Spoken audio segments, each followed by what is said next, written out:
you posted this great shot of yourself as Joe Exotic. This is what happens. This is what happens when you have too much time in your hands, and your wife was one of the leading makeup artists in the business.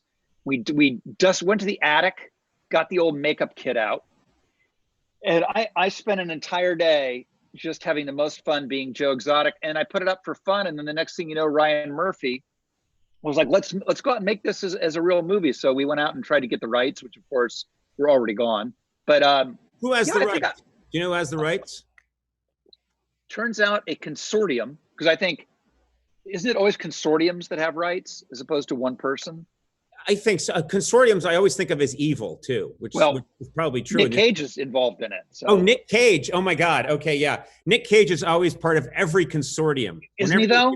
If there's a consortium trying to buy up all the oil in Alaska, Nick Cage is in there. Yes, that's what I'm saying. Consortium. Yeah, so it's a Nick Cage consortium. Oh my God. Listen, I stand down at the altar of the notion of Nicolas Cage as the Lion King. I mean, I got nothing to offer there. He'd be great. He'd be great. Yeah, but I got to say, the picture had me wanting to see, I thought this could happen when I saw it is the role of a lifetime. Like when I watched that, I was like, because whenever I usually I don't get to do hardcore character stuff. I mean, when I did Behind the Candelabra, I got to do a lot, and I love it. Whenever I can do prosthetic stuff, it's just a great escape for me, and it's kind of freeing. And I thought this would be great. So I'm always looking for something like it. I forgot about Behind the Candelabra. That was fantastic. And you had your character, who's a plastic surgeon, had an insane amount of the prosthetics they did on you. Yeah. You were completely absurd looking. And then, like most people who've had terrible plastic surgery, you were completely unaware that you looked crazy.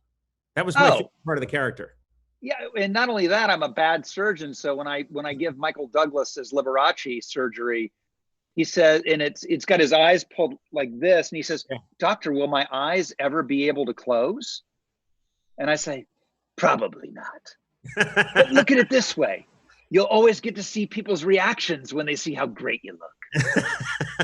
and I don't know if you noticed, but I look very androgynous, and there was a lot of people playing sort of fey androgynous stuff, and I wanted to stand out. So I was like, I'll look androgynous, but I'm going to use the voice of the guy from the Men's Warehouse. Yes. Yeah. You're going to like the way you look.